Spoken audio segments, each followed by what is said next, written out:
একে আছি একে কি অষ্টকরী নাগগণ আমার নিকটে দর্শনে দিয়েছিল। একে কি অষ্টকরী নাগগণকে সাঁওতালি ভদরি পাঠিয়েছিলাম, কিন্তু সকল নাগগণ যে আমার কার্য ব্যর্থ করেছে, ব্যর্থ হয়ে সকলে ফিরে এসেছে। তবে কি এই ধরার বুকে আমার মনোবাঞ্ছা পূর্ণ হবে না? না না, আজ দেব রস থেকে সৃষ্টি আমি, এই দেবীগুলো আমি বেতা হতে দেব না। মনে পড়েছে আমার সেই পূর্বের এই কথা। একদিনে বেহলা বালি সতীত্ব অর্জন করিবার ধরে ছয়ঘাটির স্নানে গিয়েছিল। সেদিনই বেহলা বালিকে সতীত্ব পরীক্ষা করার জন্য আমি সেদিনে অভিমুষাপ করেছিলাম। রে বেহলা, তোরই পদ জলে পড়েছি মরঙ্গি, তাই তো তোর করিলাম অভিশাপ। বিবাহ বাৎসরে তোর প্রতিকে খাইবে শুধুমাত্র পদ্মারে কালে নাগিনী। তবে যে কালে নাগিনী আমার নিকটে দেয়নি দর্শন, তবে কি কালে নাগিনী আমার কণ্ঠস্বর শুনতে পাইনি? না না, তবে কি কালে নাগিনী সেই কারণে বৃন্দাবনে ধ্যানে মগ্ন হয়েছে? আজ যদি কালে নাগিনী আমার সম্মুখে এসে দর্শন না দেয়, আমার কার্য ব্যর্থ হয়ে যাবে। আমি যে বিশ্বব্রহ্মাণ্ডে বিশ্বমাজ বিশ্বপূজিত হতে পারবো না, তাই তার বিলম্ব করবো না। আমি পুনরায় কালী নাগিনীকে স্মরণ করে দেখবো কোথায় রয়েছে সে আমার কালী নাগিনী। নাগিনী,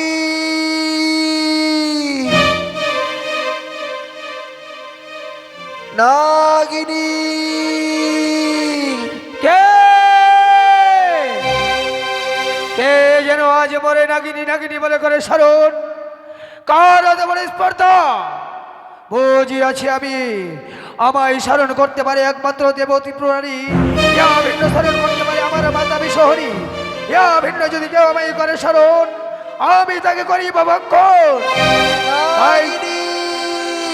তাই তো গতকাল করিয়া আছে একাদশী, আজ রইয়া আছে একাদশীর ব্রত পালন। তুমি যাই হও না কেন, তোমাকে দিয়ে করবো আমি একাদশীর ব্রত পালন।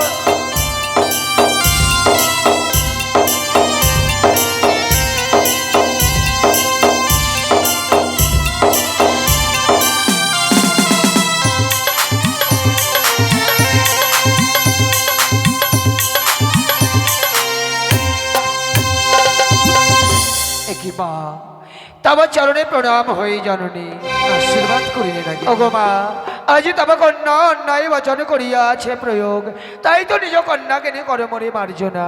বেশ নাগিনী, ওগো মা, বলো এমন কি অভিপ্রায় কালিয়া নাগিনী নিয়ে স্মরণ করিয়াছে হেতাই? সত্যি বলেছ নাগিনী, আজ কি বা অভিপ্রায় অসময় তোমায় করেছি শরণ হেথাই। নাগিনী রে, মা, বলিব সব দুঃখের বিবরণ, তাহারে বলবি তুমি আমার সঙ্গে করো তিনি সত্য অঙ্গীকার। মা, এ কি কহিলে জননী? তুমি হও মার মাতা, আমি হই তব তনয়া, কব হয় কি মা মাতা কন্যাই সত্যতা? না মা, ইয়া ভিন্ন আমায় করো আদেশ, তব আদেশ আমি অক্ষরে অক্ষরই করবো পালন। না নাগিনী না, তুমি যতক্ষণ আমার সঙ্গে তিনি সত্য অঙ্গীকার না করবে, আমি আমার মনের কথা তব নিকটে প্রকাশ করতে পারবো না নাগিনী। বেশ, তাই যদি হয় মা, আজ তবে কথা শুনবারে বলবে আমি, তবে শুনে করিব তির সত্য অঙ্গীকার। বলো মা বলো, এমন কি অভিপ্রায় ডেকেছ আমায়? বলে এক সত্য দিয়ে সত্য সত্য তিন মা। আমার মাতা যাহা বলিবে আমি পালিব শতবার। বেশ নাগিনী, শোনো শোনো রে নাগিনী আমার বচন, আর বিলম্বে নাহিক প্রয়োজন।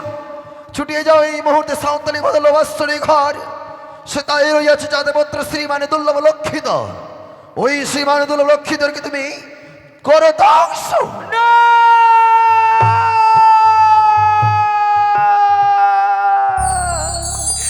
না জননী না, এই হেন কঠিন আদেশ তুমি আমায় করো না জননী।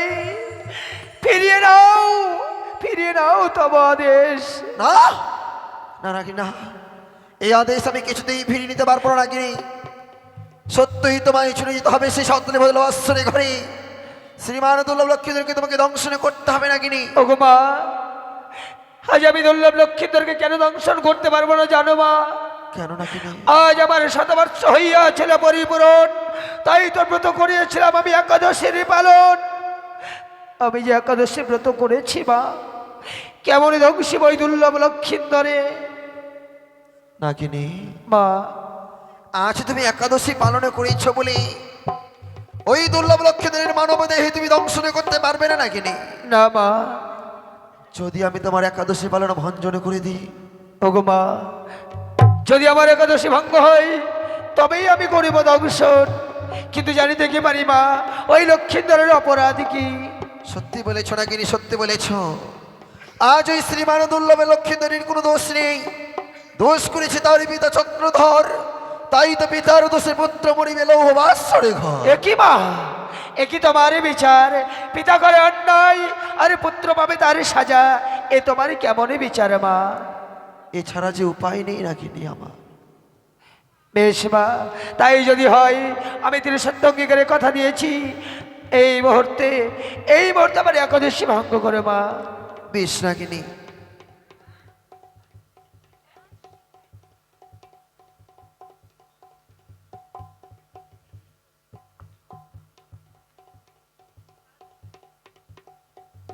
ওগো মা, বলো নাগিনী। আজ আমার একাদশীর ব্রত ভঙ্গ হয়েছে মা, কিন্তু জানো ওই সাঁওতালি ভূতরের পথ যে আমার অজানা। কোন পথে যাব সাঁওতালি ভূতরে মা? নাগিনী ভয় পেও না, রয়েছে আমার হংসরথ। এই হংসরথে তোমায় ছুটে নিয়ে যাবো সেই সাঁওতালি ভূতরে। বেশ মা, তাই যদি হয়, এই মুহূর্তে তোমার হংসরথে করবো পদার্পণ। অবিলম্বে নিয়ে চলো আমায় সাঁওতালি ভুবন। বেশ নাগিনী, এসো।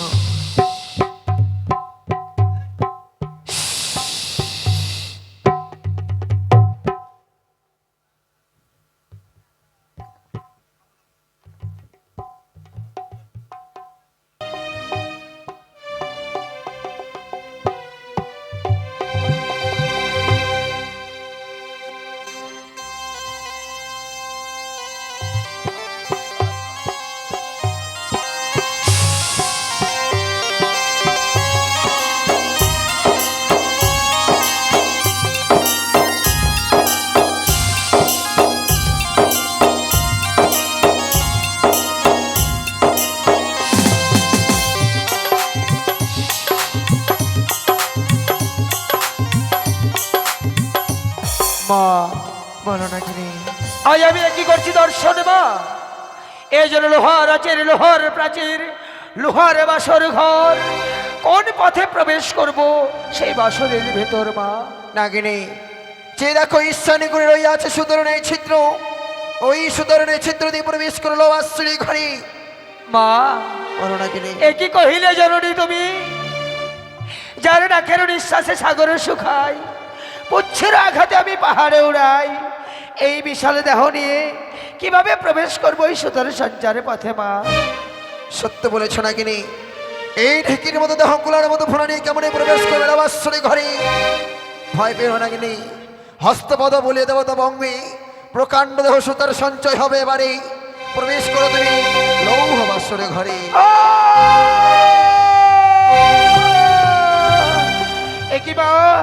আজ আমার প্রকাণ্ড দেহ সুতর সঞ্চার হলো জননী, কিন্তু আমি বড় নিস্তেজ হয়ে গেলাম। আমার অঙ্গে যে বিন্দু মাত্র তেজ নেই, নিস্তেজ অঙ্গ নিয়ে কিভাবে প্রবেশ করবো মা? নাগিনী, বেশ নাগিনী বেশ, তাই তো আমি তোমাকে 30 প্রদানই করলাম। কি আবার যেন আমি ফিরিয়ে পেলাম পূর্বের নাই শক্তি, তাই তো এবার আমি প্রবেশ করবো লোহবাসর ঘরে।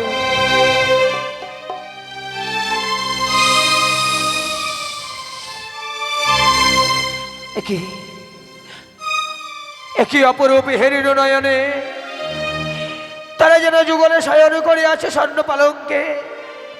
দেখে মনে হয় যেন স্বয়ং স্বর্গ হতে নেমে এসেছে গোলক বিহারী হরিনারায়ণ। তাদের বদন পানে চেয়েছে আমার বড় মায়া হয়।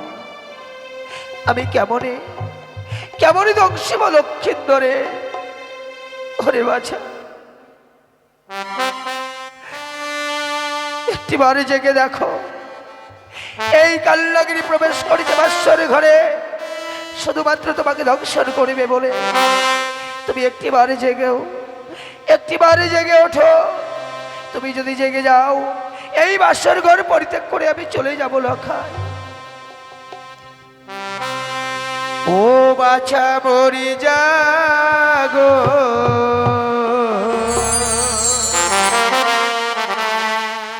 বাছা মরি জাগো রে,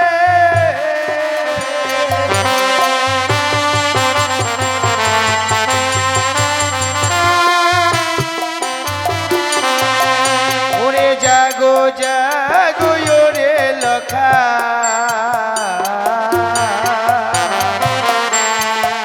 তুমি একবার সারা দা, ওরে সোনারো পালঙ্কে তুমি কতই নিদ্রা যাও বাছা মরি।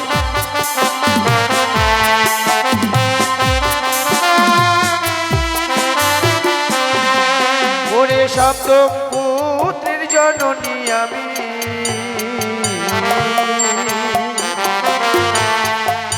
ও যে থাকি ত্রিভুবনে, ওই না কমল অঙ্গেতে তোমার দক্ষিব কেমনে বাছা মরি।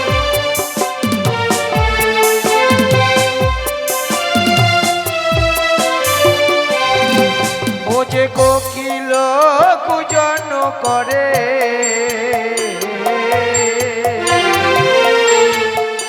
আজি গুঞ্জনে ভ্রমরে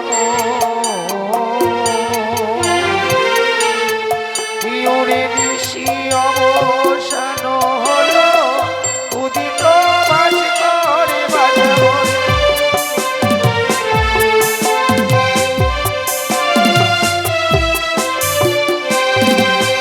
গোহায় রে দারুণ বিধি আমার দিয়েছিল কপালে,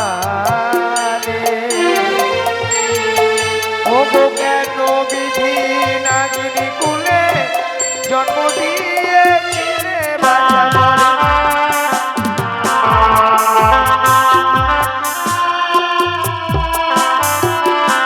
বাছা মরি জাগো,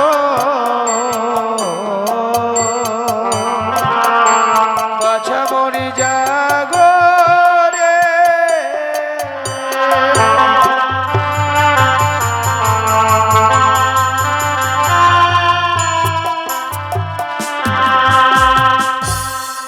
লখাই যেন আমার ডাকে সাড়া দেয় না, লখাই যেন মায়ের মায়া নিদ্রায় নিদ্রাচ্ছন্ন হয়ে গেছে।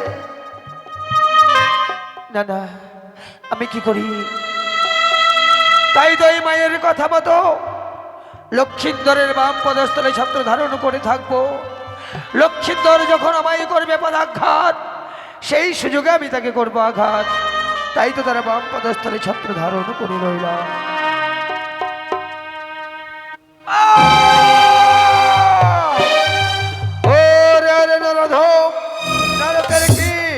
তুই আজ বিনা দোষে বিনা অপরাধে আমার ভক্তকে করলি পদাঘাত, রক্ষা নেই তোর, আমি তোকে করব। কিন্তু কি আমি যেন লক্ষাইকে দংশন করতে পারি না। দংশন করার পূর্বেই যেন আমার পুত্র কন্যার প্রতিচ্ছবি ভেসে ওঠে। না না, সে তো আমার পুত্র সম, তাই তো পুত্রকে নিয়ে তাকে করলাম আমি মারছ না। দ্বিতীয়বার হইলাম বাম পদস্থলে ছত্র ধারণ করে।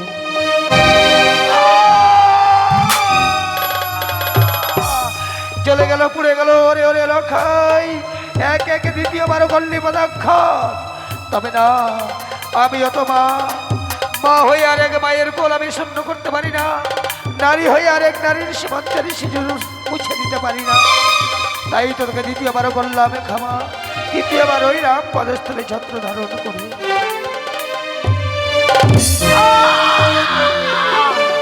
ওরে লখাই, এক এক তৃতীয়বার বললে আমার পদাঘাত। সহ্য কর নাগিনীর বিষাক্ত বেগ। এই মুহূর্তে করিলাম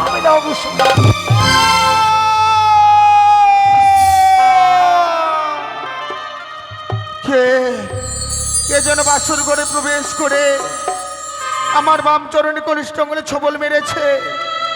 এই বাসর ঘরে অন্ধকার কেন?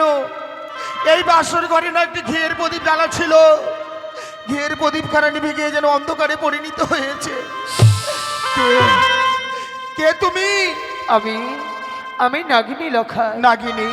হ্যাঁ লখাই। এমন কি তোমার কাছে অন্যায় করেছিলাম?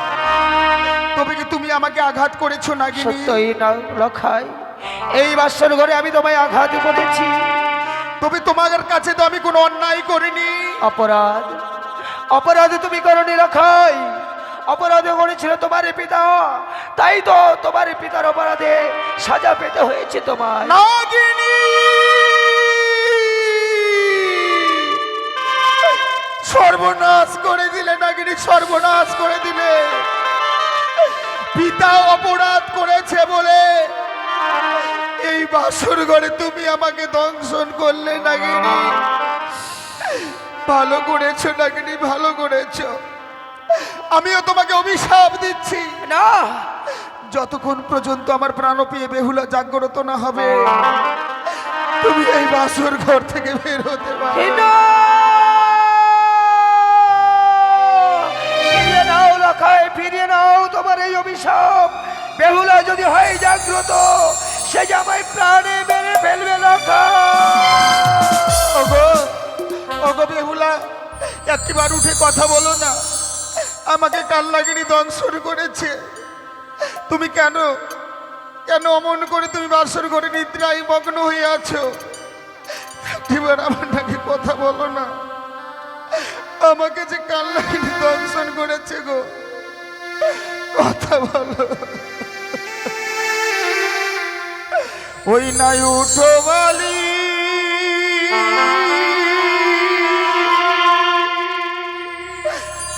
জ্বালা গো আলো,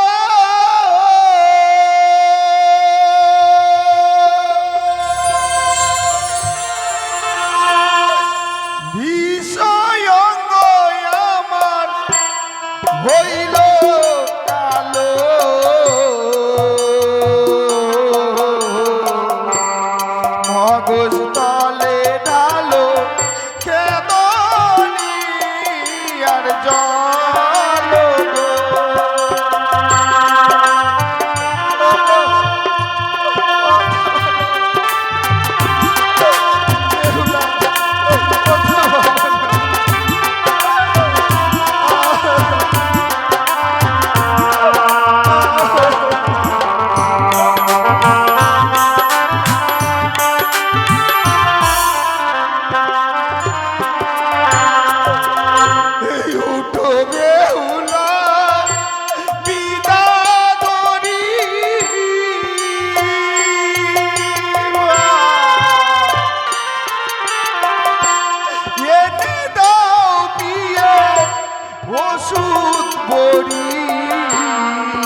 সহ্য করতে পারছি না।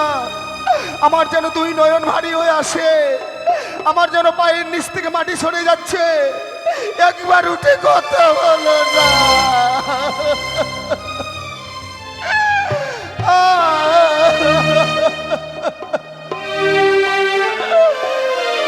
আমার প্রাণ চলে যাচ্ছে গো, একবার উঠে কথা বলো না। নিশি প্রভাত হলে তোমার এই স্বামীকে আর তুমি দেখতে পাবে না। একটিবার উঠে কথা বলো। ও মা, ও প্রাণ যাই যাই পিয়ে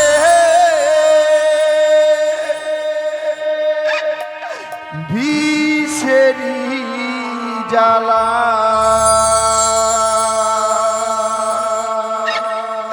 ও প্রাণ যাই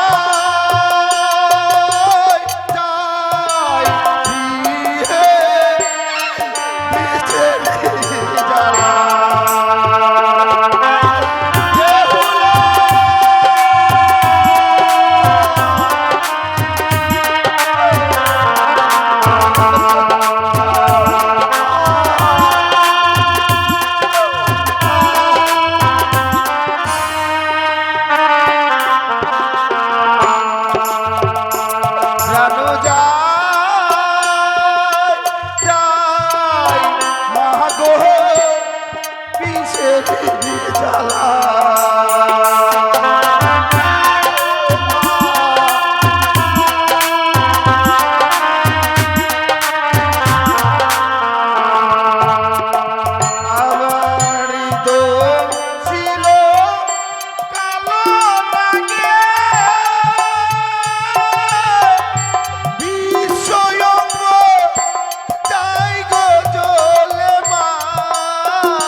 দুর্লভ লক্ষ্মীধর কাল লাগিনি বিষে ছটপট করতে করতে চিরকালের মতো বিদায় নিয়েছে। তাই তো আমি সনেকাকে স্বপ্ন দেব, ওরে সনেকা, আর অন্তপুর স্বর্ণ খাট বারঙ্গে কতই নিদ্রায় নিদ্রিত হয়েছিস, একটিবারে ছুটে যা, ছিল আশ্রয় ঘরে গিয়ে দেয় তোর প্রাণ থেকে লক্ষায় চিরতরে বিদায় নিয়েছে। তোর প্রাণ থেকে লক্ষাইকে বদ্ধারে কাল ভোজকে করেছে ধ্বংস। এদিকে বেহুলা বালি নয়নে দিয়েছি মায়া নিদ্রা। আর যদি মায়া নিদ্রা ছিনিয়ে না নি, বেহুলা বালি হয়তো জেগে উঠবে না। ওরে মায়া নিদ্রা, আজ ওই বেহুলা বালি তুই নয়ন থেকে সরে যা, আর বেহুলাকে স্বপ্ন দেব। জাগো বেহুলা জাগো, জেগে দেখো তোমার মস্তকের সিঁদুর, হস্তের শাখা ভেঙে গেছে মা।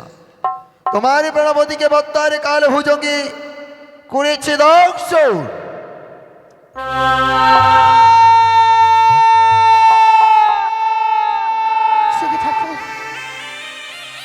আজ আমি এই বাসর ঘরে কি স্বপ্ন দেখলাম, আমার স্বামীকে ওই পদ্মার কালিয়া নাগিনী দংশন করেছে। না না, সে কখনো হতে পারে না। এ নিশ্চিত্র লোহ বাসর ঘর, এই বাসর ঘরে কি সর্প প্রবেশ করতে পারে? কিন্তু এই বাসর ঘর কেন অন্ধকারে পরিণত হয়েছে? যে বাসর ঘরে সুন্দর করে একটি প্রদীপ জ্বালানো ছিল, সেই প্রদীপখানা নিভে যেন অন্ধকার হয়ে গেছে। ঠাকুর, ওগো তুমি কোথায় আছো? একটিবার দেখা দাও। দেখো না আমাদের এই বাসর ঘর যেন অন্ধকার হয়ে গেছে গো। না না, আমি বুঝতে পেরেছি স্বামী বড় অভিমান করেছে। অভিমান করে এই বাসরের বাতিকে নিভিয়ে দিয়ে সে লুকিয়ে রয়েছে।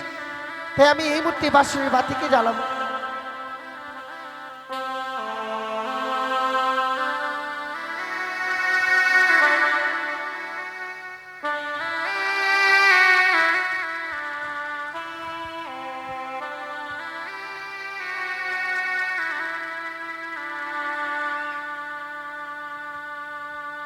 ওরে নিভিল বাসনের বাতি,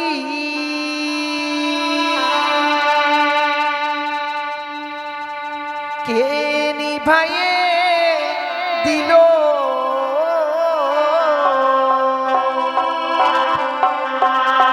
ওরে মানিক রতন বাতি আমার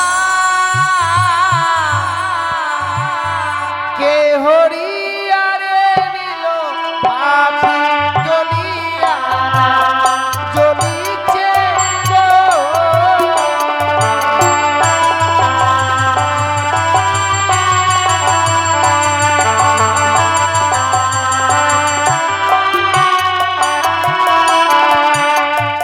ওরে বাউনা নাই রে, নাই পবনের গতি,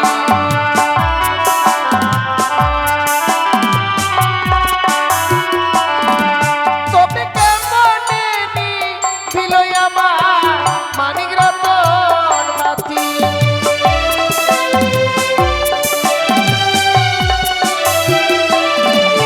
ওরে ঘিয়ের তেলে ভরা বাতি জ্বলে সারা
দেখছি ঠাকুর। আচ্ছা না, স্বামী আমার সে অভিমান করে স্বর্ণ পালঙ্ক ছেড়ে সে ধুলার মধ্যে পড়ে রয়েছে। ওগো, কেন তুমি অভিমান করে সে স্বর্ণ পালঙ্ক ছেড়ে ধুলার মধ্যে পড়ে রয়েছো? একটিবার সাড়া দাও। চলো না, বাবা মা আমাদের জন্য যে সেই স্বর্ণ পালঙ্ক দিয়েছে, একটিবার চলো সেই স্বর্ণ পালঙ্কে গিয়ে বিশ্রাম করে। ওগো, ওগো প্রভু, একটিবার সাড়া দাও না। কেন এমনি ভাবে অভিমান করে রয়েছো? একটিবার সাড়া দাও। সে কি আজ আমার ডাকে আমার স্বামী কেন সাড়া দিচ্ছে না? ওগো, কেন এমনি ভাবে নীরব হয়ে রয়েছে? তুমি বলো না। তুমি যদি এমনি ভাবে নীরব হয়ে থাকবে, আমি আমার মনের কথা কার কাছে প্রকাশ করে বলবো বলো? ওগো, তুমি সাড়া দাও। কেন এমনি ভাবে অভিমান করে রয়েছে বলো না? তুমি তো জানো প্রভু, কোনোদিনও রন্ধন করিনি, তাই রন্ধন করে আনতে আমার অনেক বিলম্ব হয়ে গেছে গো। একটিবার সাড়া দাও। ওগো,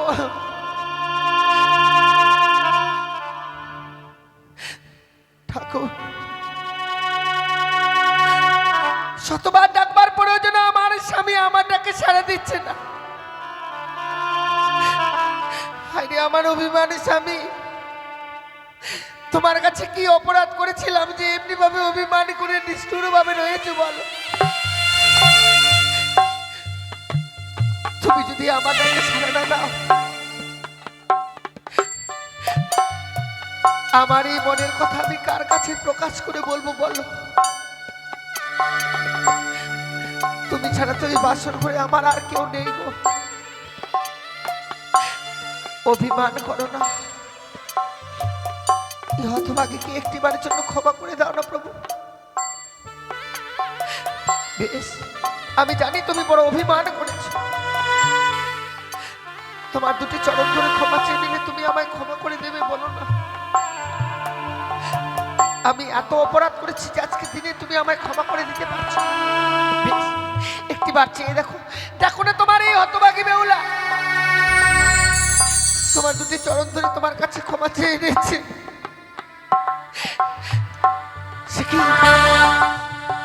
সে কি দেখছি আমি? ওগো, তোমার এই বাবার কনিষ্ঠ আঙ্গুলে রক্তের দ্বারা বয়ে যাচ্ছে।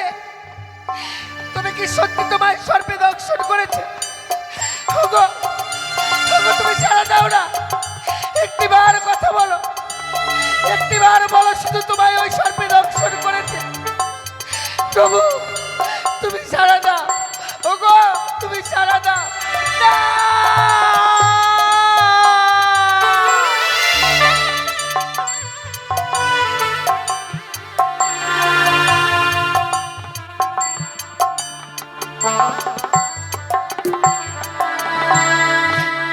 ওগো, তোমায় যখন ওই সর্পে দংশন করেছিল, তুমি আমায় কেন ডাকতে পারোনি বলো না? তুমি যদি তখন আমায় ডাকতে,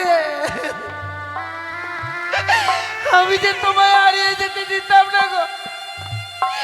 আমি তোমার কাছে এত অপরাধ করেছিলাম যে তুমি আমায় একটিবারের জন্য ডাকতে পারোনি। ওগো, তুমি একটিবারে সাড়া না। স্বামী, তুমি সাড়া না।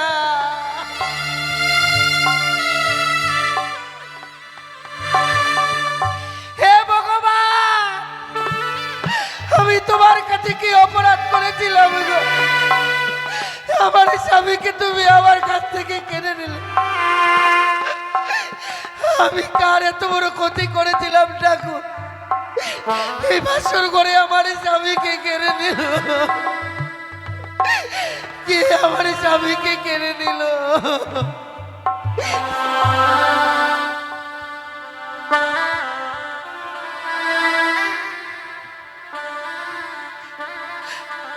ওই আমার স্মৃতির সিঁদুর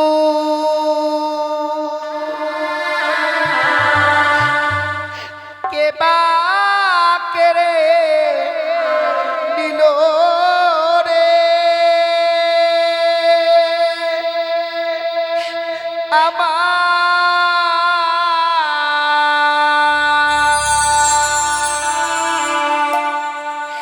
বিধবা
আমায় কে দিবে সার তোনারে ওই আমায় বিধবা সাজালে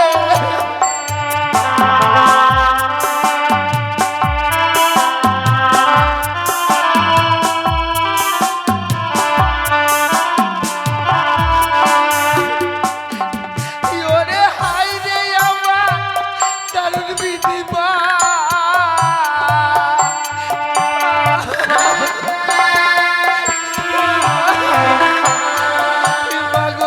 ছিল পালে রে ওই আমার বিধবা সাজালে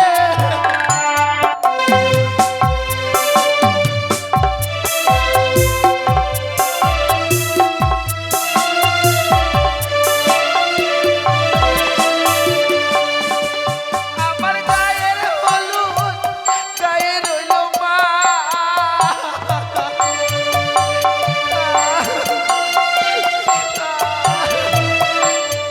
এই হলুদ বাসি না হইল রে ওই আমার বিধবা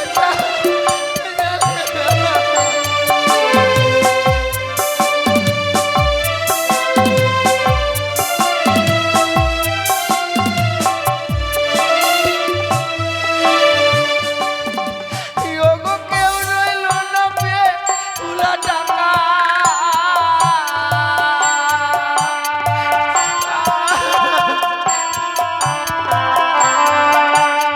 জগত মা ধারে রে ওই আমার বিধবা সাজালে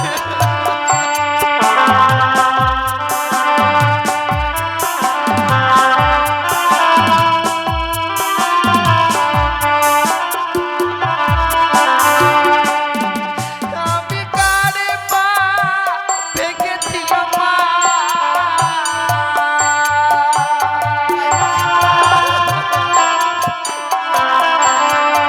মাগো ভরা ভাতে হাড়ি রে ওই আমার বিধবা সাজালে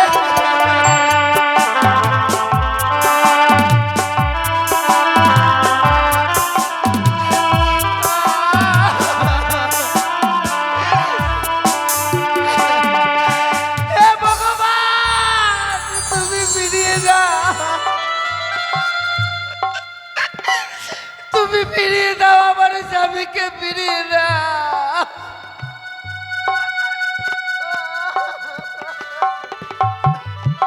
লক্ষা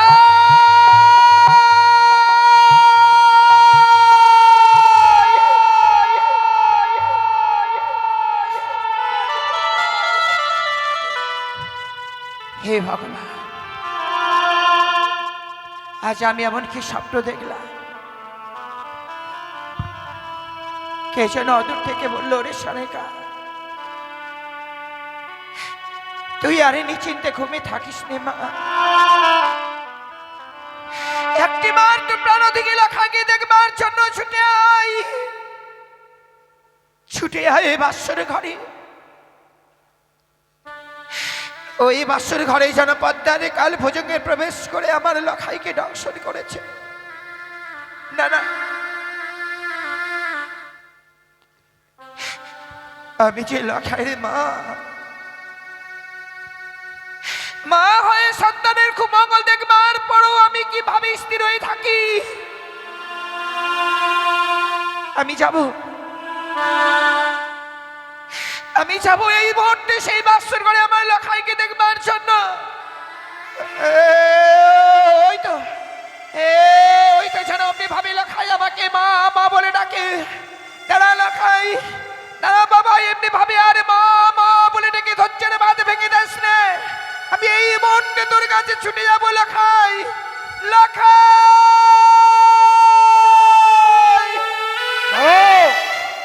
দাঁড়াও সরগা এখনো নিশ্চিত প্রমাদ হয়নি অমন করে লখাই বলতে বলতে তুমি কোথায় যাচ্ছ সনগা ওগো জানো আজ স্বয়ের পক্ষে আমি এমনই স্বপ্ন দেখলাম স্বপ্ন এই স্বপ্ন দেখে আর স্থির হয়ে থাকতে পারলাম না গো সনগা স্বপ্ন দেখবার পর তুমি বিচলিত হয়ে লখাই বলতে বলতে অমন করে ছুটে যাচ্ছ ওগো বলো তো সনকা, এমন কি স্বপ্ন দেখেছো তুমি? আমার কাছে তোমার স্বপ্নের কথা খুলে বলো সনকা। জানো গো, কে যেন দূর থেকে বললো, ওরে সারেকা তুই নিচিন্তে আর ঘুমিয়ে থাকিস নে মা। একটিবার তোর প্রাণ থেকে লেখাকে দেখে মার জন্য ছুটে আই বাসের ঘরে।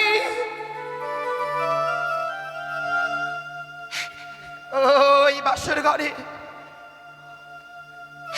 ওই বাসের ঘরে ছাড়া পদ্মার কালে ভোজনে প্রবেশ করে আমার এই লখাইকে ধ্বংস করেছে গো।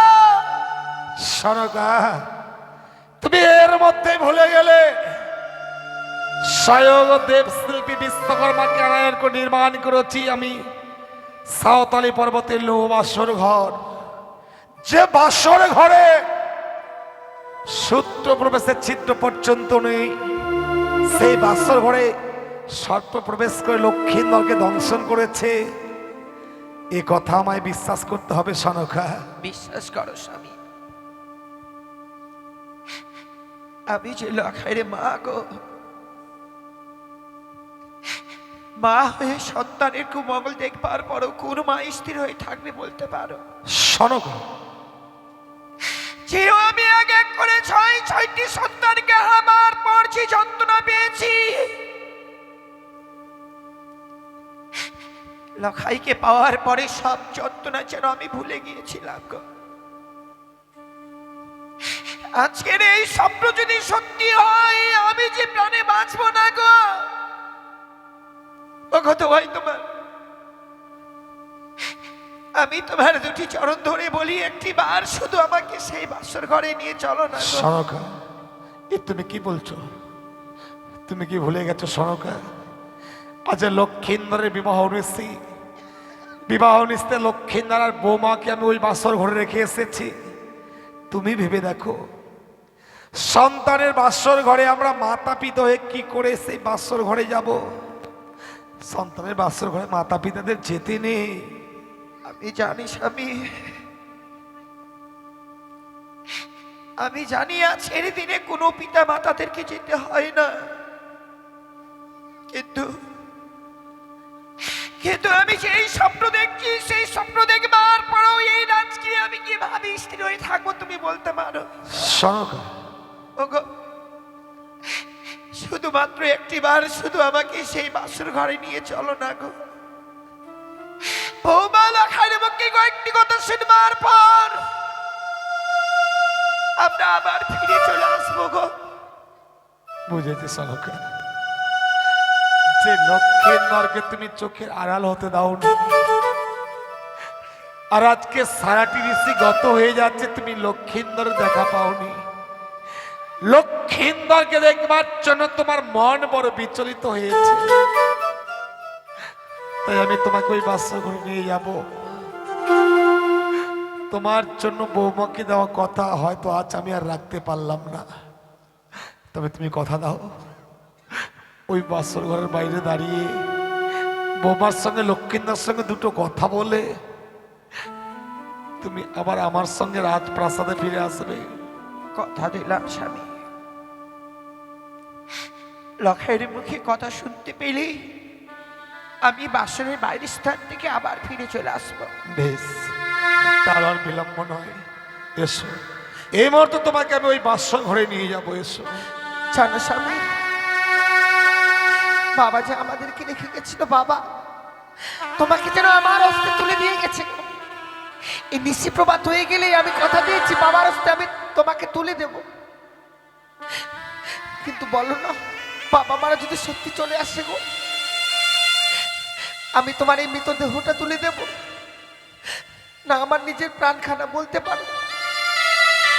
একটি বাড়ি হতভাগীটাকে সারা দাও না ওগো, তুমি সারা দাও। সনকা, সনকা, বৌমাকে আমি বলেছিলাম আজ হচ্ছে বিবাহ নিশি, তোমাদের কাল নিশিতে ঘুমোতে নেই, তাই চেয়ে রাখো হতভাগী কি সুন্দর জেগে জেগে পুত্র লক্ষ্মীন্দর সঙ্গে কথা বলছে। ওগো, বাসের দেওয়ালে কর্ণপাত করে তুমি শ্রবণ করো, বৌমা এখনো কথা বলছে। আমি শুনতে পাচ্ছি স্বামী, আমি শুনতে পাচ্ছি বৌমা বাসরি কথা বলছে। কিন্তু বৌমা শুধু বাসর ঘরে কথাই বলছে না গো। সনকা, দেখো না, ওই বাসনের ভিতর থেকে যেন বৌমার কান্নার কণ্ঠস্বর ভেসে আসছে। ওগো, এই সুখে নিশিতে বৌমা কেন কাঁদবে গো? সত্যি তো, আজ তো বৌমার কাঁদবার কথা নয়, হতভাগী বাসর করে কেন কাঁদছে? তুমি একটু দাঁড়াও তো। বৌমা, কে? আমি তোমার শ্বশুর ঠাকুর, বাবা, সঙ্গে তোমার শাশুড়ি মা করে এনেছি। মা, আপনারা চলে এসেছেন? বাসরে বাইরে এসে কি শুনছি মা? অদূর থেকে শুনছি তোমার কান্নার রোল। বাসর ঘরে তুমি কেন কাঁদছো বৌমা? না বাবা, আমি কাঁদছি না গো। কেন কাঁদবো এই বাসন ঘরে? আমি কাঁদছি না বাবা। মিথ্যে কথা বলছে গো।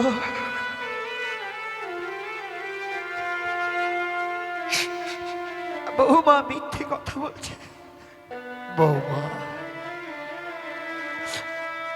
আজ আমি তোমার শ্বশুর ঠাকুরে তোমার কাছেও করুণার পাত্র হয়ে গেলাম। মা, তুমি কাঁদছো অথচ তুমি বলছো তুমি বাসর করে কাঁদছো না। বাবা, আপনি এমন ভাবে বলবেন না। মানুষ শুধু দুঃখেও কাঁদে না বাবা। আচ্ছা, আমার খুশির দিন, আমি খুশিতে কাঁদছি বাবা। বৌমা,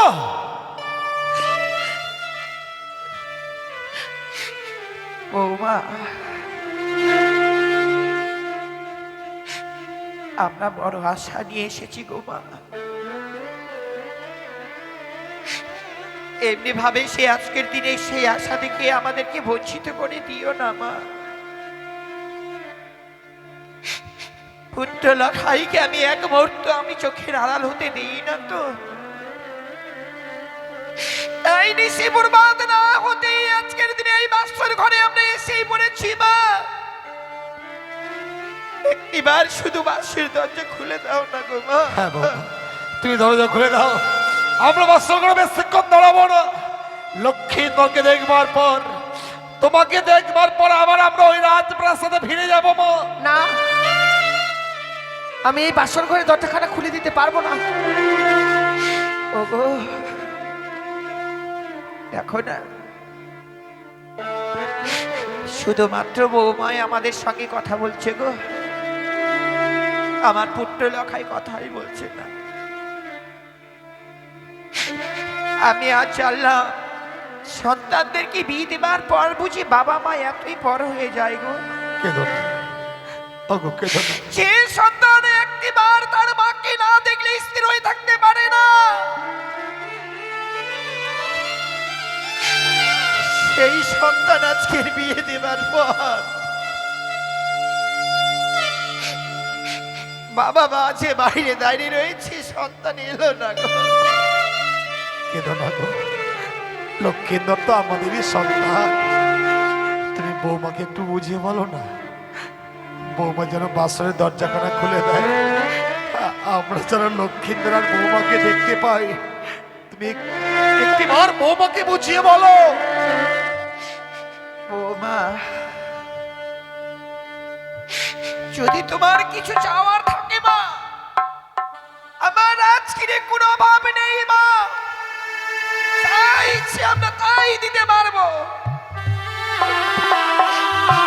কিন্তু দোহাই মা, একটি বারের জন্য শুধু আজকের দিনে এই বাসের দরজা খুলে দাও না গো মা। মা,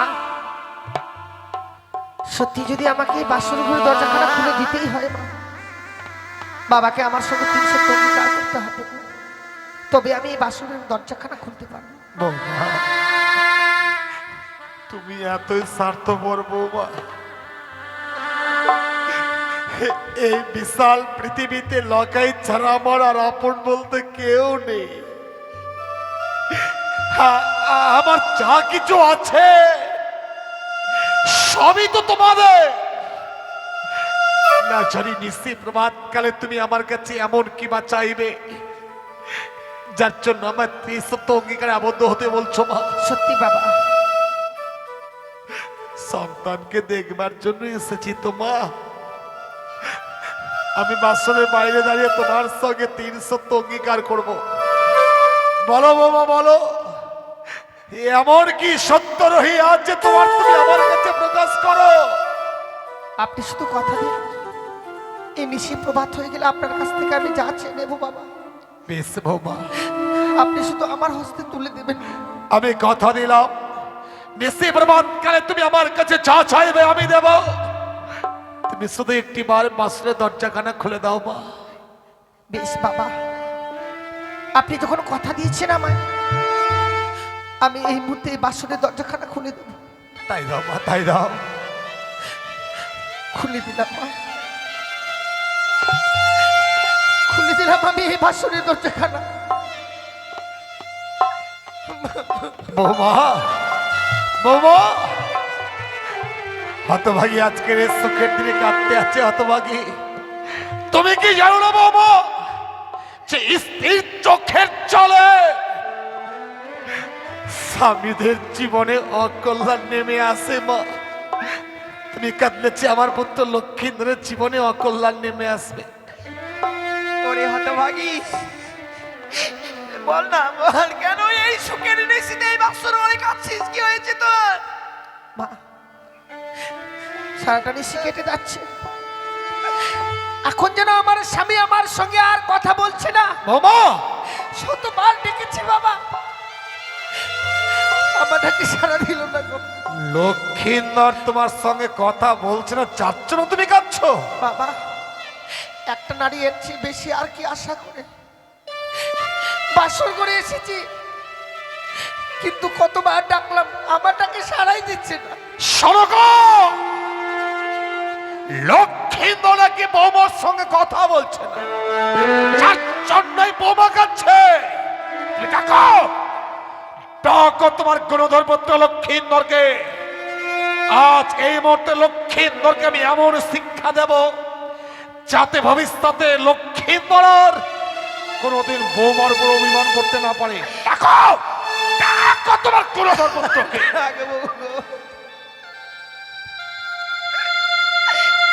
জানি না ভগবান আজকের দিনে আমার কপালে এমন কি লিখেছে,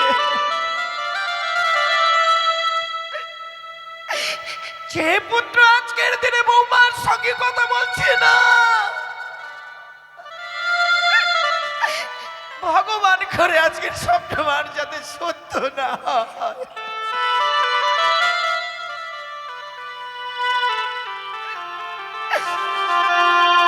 লখাই,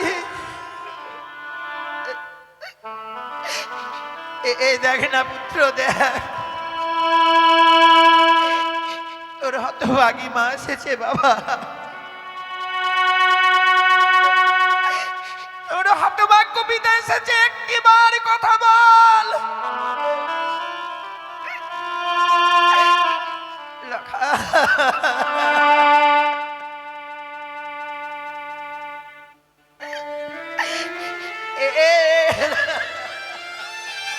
কি হলো, কি হলো শোনগ? লখাই আমার সঙ্গে কথা বলছে না কেন? তুমি লক্ষ্মীন্দরের মন ভাঙাতে পারলে না। লক্ষ্মীন্দর আমার উপর অভিমান করেছে, কারণ লক্ষ্মীন্দরকে বাচ্চার ঘরে আমি রেখে গিয়েছিল। তুমি দেখো, আমি লক্ষ্মীন্দরকে ডাকলে লক্ষ্মীন্দর নিশ্চয়ই সাড়া দেবে। লখাই, লখাই, লখাই কথা বল। আমি কি বলছি বাবা? লক্ষ্মীন্দরের সোনার বর্ণ অঙ্গ আছে মলিন হয়ে গেছে, সর্বঙ্গ শীতল হয়ে গেছে, তার বদন দিয়ে গরল বয়ে যাচ্ছে। কেন বাবা, কেন তুমি আমার কাছে প্রকাশ করো? বাবা, ভেবেছিলাম যে আমার ডাকে যখন সাড়া দিল না, বাবা মা ডাকলে হয়তো নিশ্চয়ই সে সাড়া দেবে, কিন্তু সে আশা আমার আরো হলো না গো বাবা। কি করে এই মানুষটা সাড়া দেবে? লক্ষ্মীন্দর আর সাড়া দেবে না? না বাবা। কিন্তু কেন মা, কেন লক্ষ্মীন্দর সাড়া দেবে না? লক্ষাইয়ের কি হয়েছে? আমার স্বামীকে ওই পদ্মার কালিয়া নাগিনী দর্শন করেছে বাবা। না,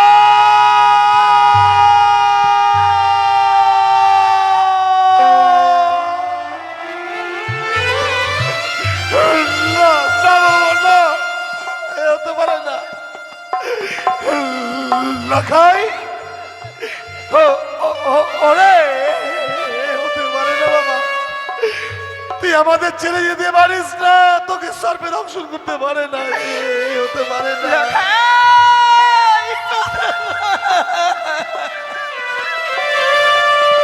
কথা বল লখাই, একটিবার কথা বল।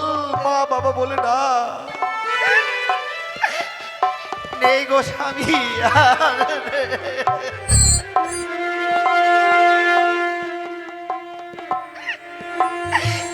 নেই আমার প্রাণ ওদিকে লাখাই আর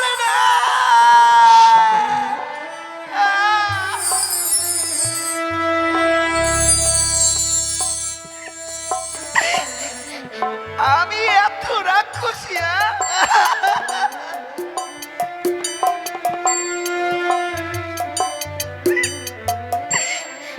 আমি সব শান্তি সন্তানকে আমি খেয়ে ফেললাম মা।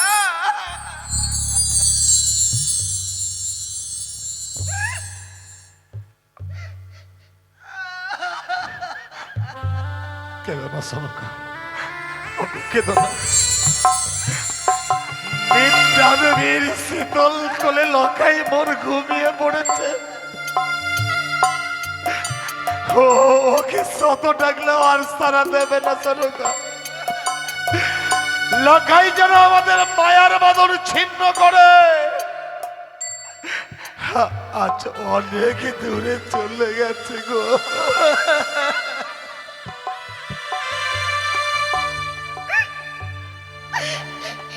আর কেউ রইল না গো স্বামী, আর কেউ রইল না এই হতভাগীকে মা বাবা রেখে সান্ত্বনা দেবে। সনকা, আমরা কি নিয়ে বাঁচবো বলো না? সনকা কেঁদো না। লখাই ঘুমোচ্ছে। ওগো, ওগো, ওর ঘুমটা ভাঙিয়ে দিও না। চেয়ে দেখো, লখাই যেন নীরব নিস্তাপ অবস্থায় মা ধরিত্রীর বুকে আজ ঘুমিয়ে পড়েছে। তুমি যদি লখাই লখাই বলে ডাকো, ওর নিদ্রা ভঙ্গ হয়ে যাবে। তুমি ওকে ডেকো না, ওকে ডেকো না।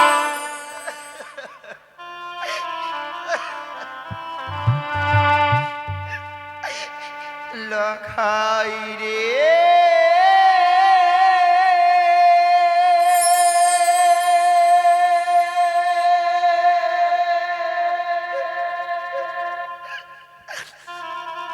লখাই রে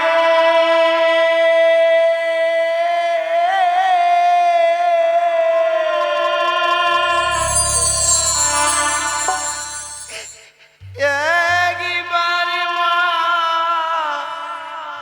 বলে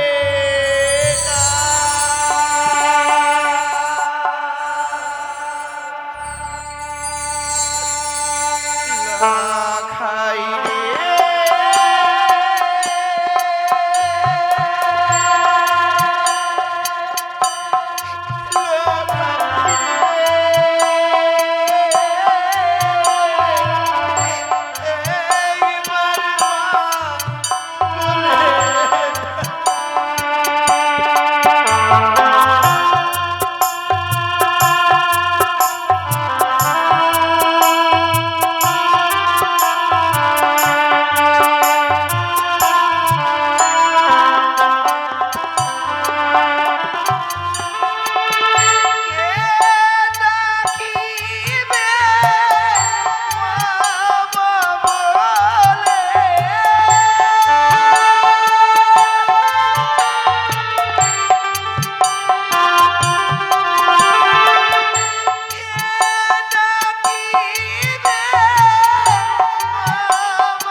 কাঁদলো লক্ষ্মীন্দর আর তোমাদের ডাকে সাড়া দেবে না। লক্ষ্মীন্দরের কান দুটো এমন বধির হয়ে গেছে যে তোমাদের কণ্ঠস্বর লক্ষ্মীন্দর কর্ণে গিয়ে আর পৌঁছবে না। তাহলে তুমি আর তোমরা যদি বাসর ঘরে কাঁদো না, ওই কানে আড়াল থেকে অট্টহাসি হাসবে, উচ্চ স্বরে বলবে, ওরে চাঁদ, আমি তোর উপযুক্ত শাস্তি দিয়েছি, ওই কানের অট্টহাসি আমি সহ্য করতে পারবো না। তোমরা আমার সঙ্গে আনন্দ করো, নাচো, গাও, চোখের জল কেউ ফেলো না। ও ভালো নাচে রে মানিয়া চাঁদ সদাগর, ভালো, ও ভালো নাচে রে মানিয়া চাঁদ সদাগর, ভালো।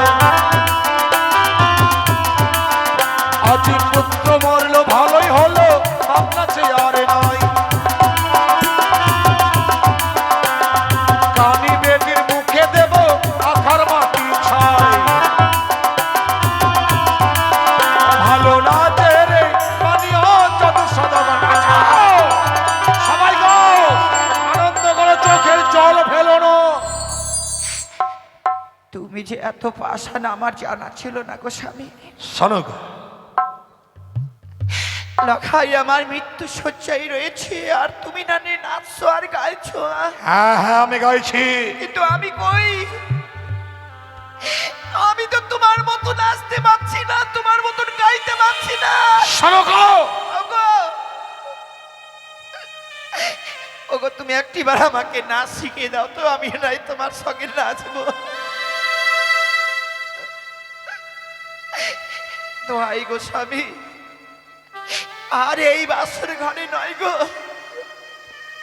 এই মুহূর্তে আমার পুত্র লখাইকে আমার আজ কিনে তুলসী মণ্ডপে নিয়ে চলো, আমার লখাইকে আমি শেষ সাজাটা সাজিয়ে দেব। গেতিবারগণ, লক্ষ্মীন্দরকে তুলসী তলায় নিয়ে চলো।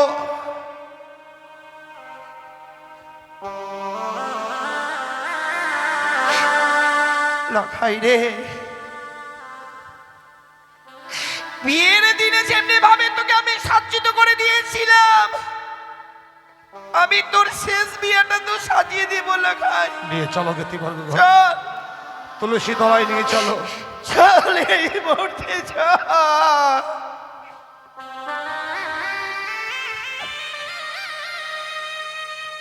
বৌমা, বৌমা, বাবা, লক্ষ্মীন্দরকে আমি তুলসী তলায় নিয়ে গেলাম মা, কিন্তু তোমায় একটি কথা বলবো মা। হ্যাঁ বাবা।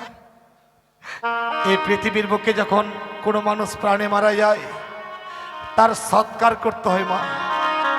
তোমার স্বামী প্রাণে মারা গিয়েছে, আমি তোমার স্বামীর সৎকার করব, তাই তোমার কাছে অনুমতি চাইছি বৌমা।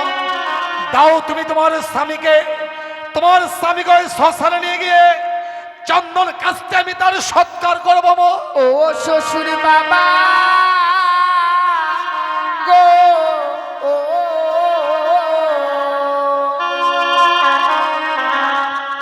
আমার স্বামীকে না পুরা বেনা বৌমা,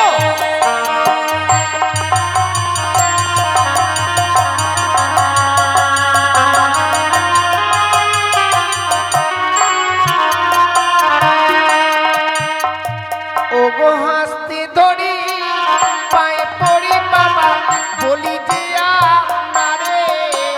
বৌমা,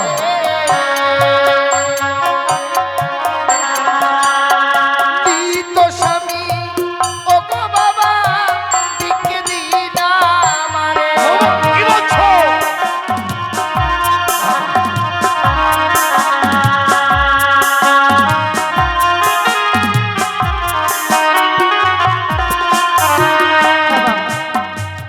তোমার মৃত স্বামীকে আমার কাছে ভিক্ষে চাইছো মা, সত্যি বাবা। কিন্তু ওই মরা মানুষটাকে দিয়ে এমন কি করবে মা? ও গো মৃত স্বামী বকে লয়ে বাবা, ফাঁসি বসা করে।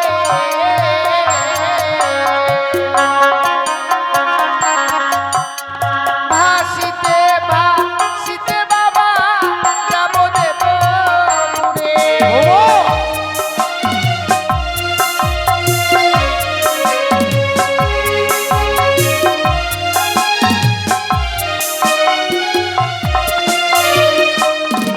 স্বামীকে পক্ষে ধারণ করে সাগরের জলে ভাসবে। সত্যি বাবা, সাগরের জলে ভাসতে ভাসতে তুমি কোথায় যাবে মা? যাবো আমি দেবতা নগরে। কিন্তু কেন? প্রত্যেকটি দেবতার কাছে স্বামীর প্রাণ ভিক্ষে চাইবো আমি। আমি কি অপরাধ করেছিলাম যে আমার স্বামীকে কেড়ে নিল তারা?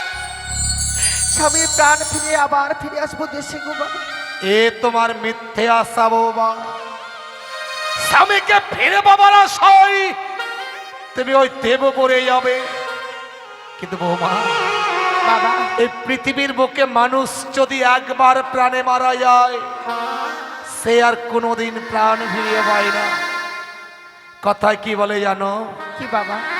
জন্মেলা মরিতে হবে, অমর কে কথা কবে? চিরস্থির কবিনীর হায়রে জীবন নদে। জন্ম নিলেই তাকে মৃত্যুকে বরণ করতেই হয় মা। তোমার স্বামী আজ মৃত্যু বরণ করেছে, শত চেষ্টা করলেও তুমি তাকে ফিরিয়ে পাবে না। তুমি কি প্রমাণ দিতে পারবে মা? বাবা, এই পৃথিবীর বুকে কোন নারী তার মৃত স্বামীর প্রাণ সে ফিরিয়ে দিয়েছে? সতী সাবিত্রী। সতী সাবিত্রীর কথা আমার অজানা নয় বৌমা। সতী সাবিত্রী আপন সতীত্ব গুণে পাইতে সম্মান, জমঠাই ফিরিয়া পাইল সত্যবান। সে প্রতিব্রতা সতী ছিল বলেই যমরাজকে বাদ যুদ্ধে পরাজিত করেছিল মা, তাই সত্যবানকে সে ফিরিয়ে পেয়েছিল। তুমি তো পারবে না বৌমা, তুমি তোমার স্বামীকে কোনোদিন ফিরিয়ে পাবে না। এই আশা তুমি ত্যাগ করো মা। না বাবা, আপনি আমাকে এই আশা থেকে বঞ্চিত করবেন না। বৌমা কি বলছো? এই আশাকে আমার নিরাশা করে দেবেন না বাবা। আপনি একটিবার আমার স্বামীকে আমার হস্তে তুলে দিন বাবা। বৌমা, তুমি তোমার স্বামীর প্রাণ ফেরাতে গিয়ে না জানি তুমি তোমার নিজের প্রাণ বিসর্জন দেবে। বাবা, আমি শ্বশুর ঠাকুর হয়ে তা কি করে সহ্য করব তুমি বলতে পারো? তাও নিজেকে অনেক ভাগ্যবতী মনে করবো বৌমা, যে স্বামীর জন্যই আমি নিজের প্রাণকে বিসর্জন করতে পেরেছি। আমি তো নিজেকে বড় ভাগ্যবতী মনে করবো। বৌমা, যে মানুষটার আশায় বাবা মাকে পরিত্যাগ করে এসেছি, সেই মানুষটার সঙ্গে একটা রাত্রি আমি ঘর করতে পারলাম না বাবা। তুমি শুধু তোমার নিজের কথাটাই ভাবলেন না, এই বুড়ো বাবাটার কথা একবারও ভাবলেন? সাত সাতটি পুত্র সন্তানকে যে গঙ্গার জলে বিসর্জন দিয়েছে, এই বৃদ্ধ বয়সে পিতার ডাক থেকে যে বঞ্চিত হয়েছে, আমার রাত প্রাসাদের থেকে তুমি দুবেলা আমাকে বাবা বলে ডাকতে পারবে না বৌমা। আমি যে বাবা ডাকের কাঙাল। বাবা, আপনি যেমন বাবা ডাকের কাঙ্গাল, আমিও তেমনি বেহুলা ডাকের কাঙ্গাল গো। আমি যদি স্বামীর প্রাণ ফিরে নিয়ে আসতে পারি, সেদিন যে আমরা যুগলে মিলিয়ে এসে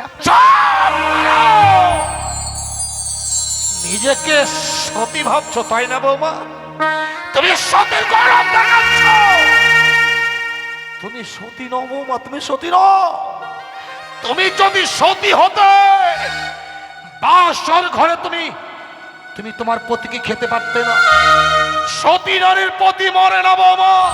তুমি সতী নও, তুমি একটা রাক্ষসী, একটা মায়াবিনী, একটা রক্ত পিপাসিনী। স্বামীকে নিয়ে যদি সাগরের চলে ভাসতেই হয়, তোমার সর্বাঙ্গের অষ্ট অলঙ্কার গুলো যে খুলে দিতে হবে বৌমা। বাবা, অষ্টলঙ্কার গুলো আমার কাছ থেকে চাইলেন, এ তো আমি অনেক আগেই পরিত্যাগ করে দিয়েছি। নারীদের স্বামী মরে গেলে সে নারীকে আর কোনো অলঙ্কারে মানায় না গো বাবা। শেষ পর্যন্ত আপনি আমায় অবিশ্বাস করলেন বাবা। আপনি আপনার মন থেকে বলুন তো বাবা, আমি সত্যি রাক্ষসী? চুপ করো, চুপ করো। আমি কি সত্যি আমার স্বামীকে খেয়েছি বলুন না? বেশ বাবা, আপনি কিছু সময় অপেক্ষা করুন, আমি এক এক করে সমস্ত অলঙ্কার আপনাকে খুলে দেব। আমি খুলে দেব বাবা। ওই আমার অষ্টয়ল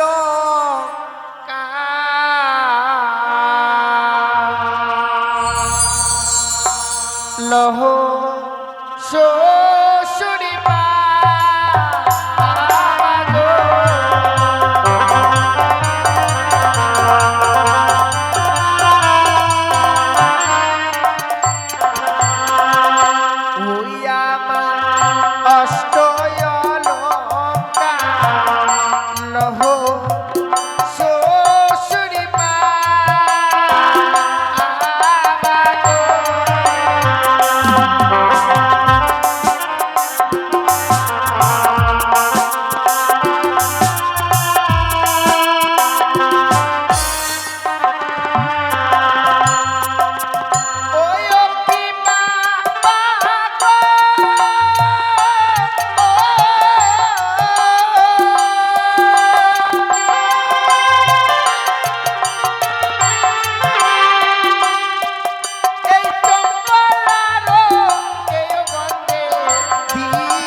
একটিবার চেয়ে দেখুন না, পরিধান করে থাকবার মতো কোনো অলংকার আমার কাছে আর নেই। অলংকারগুলো চাইলাম বলে তুমি অলংকারগুলো খুলে দিলে মা। গত নিশ্চিত যখন ওই অলংকারগুলো পরিধান করে তুমি লক্ষ্মীন্দরের বাম পার্শ্বের ছায়া মণ্ডপে বসেছিলে, তোমাকে দেখে যেন লক্ষ্মী প্রতিমার মতো লেগেছিল মা। আর আজ এই সময় তুই অলংকারগুলো পরিত্যাগ করেছে বলে তোমাকে পাগলুনির মতো লাগছে। ওগুলো পরিয়ে নাও মা। স্বামীহারা নারীরা পাগলনি ছাড়া আর কিছু হতে পারে না বাবা। এই পৃথিবীর বুকে যে নারীর স্বামী নেই, সে নারীর কোনো কুল নেই। বৌমা, কথা কি বলে জানো? বলুন বাবা। নারীর জীবন হয় রে মধুর, মনের মানুষ পেলে। পুরুষদের ভাঙে কপাল লক্ষ্মী ছেড়ে গেলে। আজ তোমার স্বামী তোমাকে ছেড়ে চলে গেছে, তো যার জন্য তোমার মতি ভ্রম হয়েছে। তুমি আজ পাগলিনী হয়ে গেছো মা। মিথ্যে আছে তুমি তোমার স্বামীকে নিয়ে সাগরের জলে ভাসতে যাইছো। আমি অলংকারগুলো কেন চেয়েছিলাম জানো? কেন বাবা? তোমাকে আমার চম্পকীনগরের রাজ প্রাসাদে রাখবো বলে তোমার কাছে অলংকারগুলো চেয়েছিলাম। এই আমার মনের চাওয়া নয় মা। ভেবেছিলাম তুমি অষ্টম বৎসরে নাবালিক, ওই অলংকারের প্রতি তোমার লোভ লালসা থাকবে, কিন্তু তুমি তাও পরিত্যাগ করলে। তুমি চেয়েও না বৌমা, তুমি আমার রাজপ্রাসাদে থাকবে মা। আপনি আমায় ক্ষমা করবেন বাবা, আপনার কথা আমি রাখতে পারলাম না। বারবার সে একই কথা। তুমি তোমার স্বামীকে নিয়ে সাগরের জলে ভাসবে, কিন্তু এখনো যে বহুমূল্যের অলংকারটি তোমার কাছে রয়ে গেছে বৌমা। বাবা, আমার কাছে তো আর কোনো অলংকার নেই। বুঝতে পারছো না তাই তো? একটু চেয়ে দেখো, তোমার সর্বাঙ্গে রহিয়া আছে এখন ওই বহুমূল্যের সেই অগ্নিবস্ত্রের শাড়ি। বাবা, আমি কেড়ে বাঁচতে গেলেই তোমাকে যে ওই শাড়িখানা খুলে দিতে হবে মা। আপনি আমার কাছ থেকে অগ্নিপস্ত্রের শাড়ি চেয়ে নিতে পারলেন বাবা? সত্য। কারণ আমরা নারীরা যে শাড়ি পরিধান করি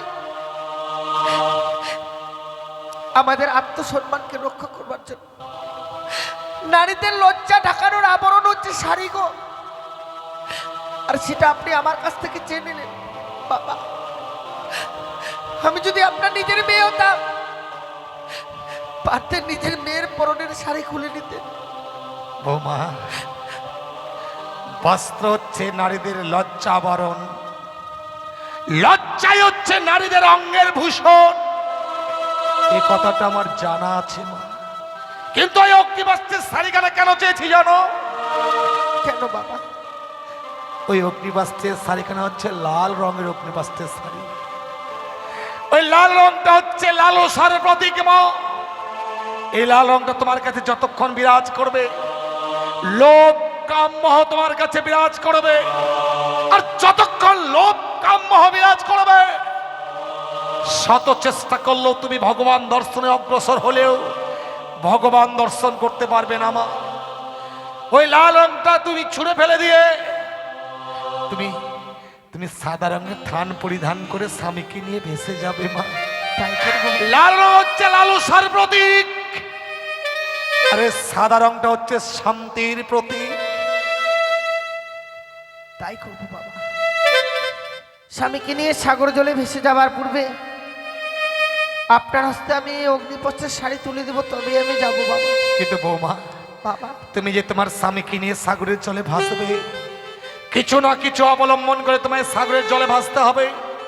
বলো তোমা, এমন কি অবলম্বন করে তুমি সাগরের জলে ভাসবে মা? আপনি আমায় পঞ্চম কদলীর বৃক্ষের মান্দাস আর শলার মধ্যস্থ তৈরি করে দেবেন বাবা, যাকে অবলম্বন করে আমি সাগরের জলে ভেসে যাব।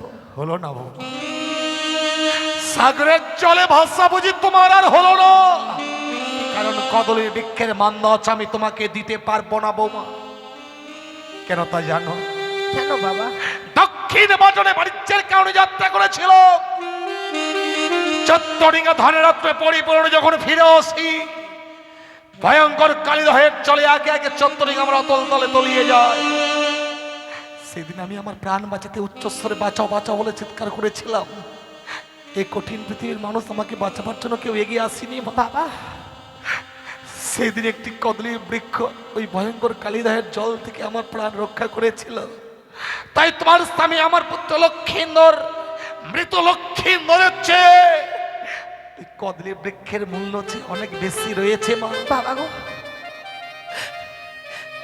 তাহলে কি আমি ওই কদলী বৃক্ষ পাবো না গো? পাবে মা, যদি কদলীর বৃক্ষের যোগ্য তুমি মূল্য দিতে পারো, কারণ কদলের বৃক্ষকে আমি মূল্যহীন করতে পারি না। আপনি আমায় কিছু সময় ভিক্ষে দিন না বাবা। বেশ, সেই সময়ের মধ্যে যেখান থেকে হোক না কেন আপনাকে আমি কদলী বৃক্ষের মূল্য এনে দেব। তাই হবে বাবা, আমি তোমাকে সময় দিলাম, যত সময়ের মধ্যেই তুমি কদলের বৃক্ষের মূল্য আমার হাতে তুলে দেবে। ওগো চম্পলানগরের বাবা মায়েরা, স্বামীকে নিয়ে সাগরে জলে ভেসে যাব, তার জন্য চেয়েছিলাম বাবার কাছে কদলের বৃক্ষের মান্দাস। কিন্তু এই কদলের বৃক্ষের মান্দাস নিতে গেলে আমাকে কদলের বৃক্ষের মূল্য দিতে হবে। সত্যি আজ আমি বড় বিপদে পড়েছি। এই বিপদের দিনে একটি করে পয়সা আমায় ভিক্ষে দাও গো মা, আমি তো না আমার স্বামীকে নিয়ে সাগরে জলে ভেসে যেতে পারি। আমায় একটি পয়সা দিনি গো মায়েরা, একটি পয়সা দি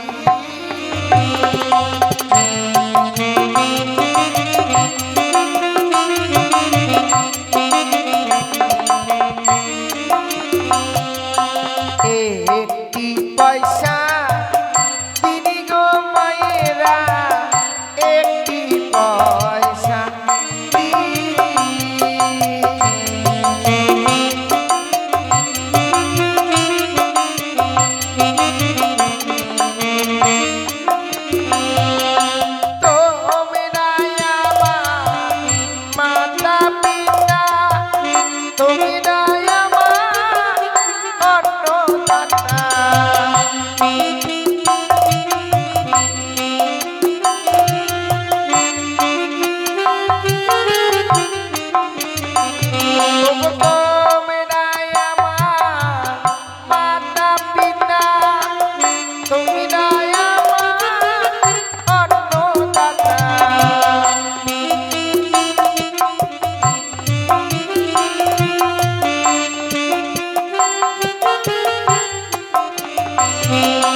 চম্পলানগরের প্রত্যেকটি বাবা মাই যেন ভালো।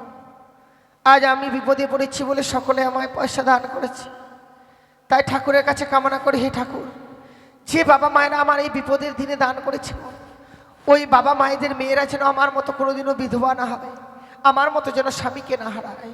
বৌমা, বাবা, তুমি কি কদলী বৃক্ষের মূল্য এনেছো মা? এনেছি বাবা। কিন্তু কদলী বৃক্ষের মূল্য দেবার মতো করি তো তোমার কাছে ছিল না। সত্যি আমার কাছে ছিল না। আপনার কাছে যে সময় ভিক্ষে চেয়েছিলাম, সে সময়ের মধ্যে সারা চম্পলানগর আমি ভিক্ষে করে এনেছি। বৌমা, তুমি তোমার স্বামীর জন্য ভিক্ষের চুলি স্কন্ধে ধারণ করে দাঁড়ে দাঁড়ে ভিক্ষে করলে মা। হ্যাঁ বাবা। তুমি রাজগৃহে বড় হয়েছো, মানুষকে শুধু দান করে এসেছো, আর যে তুমি তোমার স্বামীর জন্য ভিক্ষে করলে না, তোমার স্বামী ভক্তির কাছে পরাজিত মা। বাবা, তোমাকে আর নিষেধ করবো সেই ভাষা আমার জানা নেই, আর আমি তোমাকে নিষেধ করবো না বৌমা। এই মুহূর্তেই ওই গুঞ্জরিয়ার ঘাটে আমি তোমাকে ভাসিয়ে দেব। কিন্তু জানো মা, গতকালকে যখন এই চম্পকীনগরের সাঁওতালি পর্বতে লোহ বাসর ঘরে আমি তোমাদের রেখে গিয়েছিলাম, আমার জীবিত সন্তান লক্ষ্মীন্দরকে আমি তোমার হস্তে তুলে দিয়েছিলাম মা। কিন্তু আর চেয়ে দেখো, আজ আমার মৃত সন্তান লক্ষ্মীন্দরকে তোমার বক্ষ মাঝে আমি তুলে দিচ্ছি। এই নাও মা। এ আমি কি দেখছি মা? তোমার তোমার কদলির মান্দাজখানা আমি লোহ শৃঙ্খল দিয়ে বেঁধে রেখেছিলাম, লোহ শৃঙ্খল ছিঁড়ে টুকরো টুকরো হলো। তোমার ভালো ওজনের দিয়ে ধাবিত হচ্ছে কেন? তুমি চেয়েও না বৌমা। বিদায় বাবা। যাবার সময় বিদায় বলতে নেই, তুমি চেয়েও না। বিদায় বৌমা।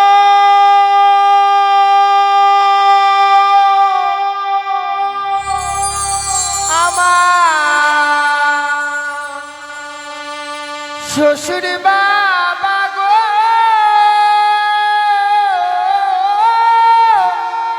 ও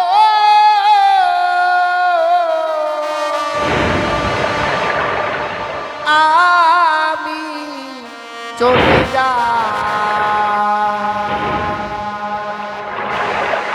ভেসে যা, আমি চলে যা।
হতভাগী যেন মৃত স্বামীকে বক্ষে ধারণ করে মলয় শঙ্খ শ্রীমন্দির সিঁদুরকে ফিরিয়ে পাবার আশায় ভয়ঙ্কর সাগরের চলে ভাসতে ভাসতে চলে গেল। ওগো ওগো দয়াময় মধুসূদন, ওগো ওগো দয়াময় ঈশ্বর, বৌমা যে আশা নিয়ে সাগরের চলে ভেসেছে, বৌমার মনোবাসা যেন পূর্ণ হয়, বৌমা যেন তার স্বামী দেবতাকে ফিরিয়ে পায়। বৌমা!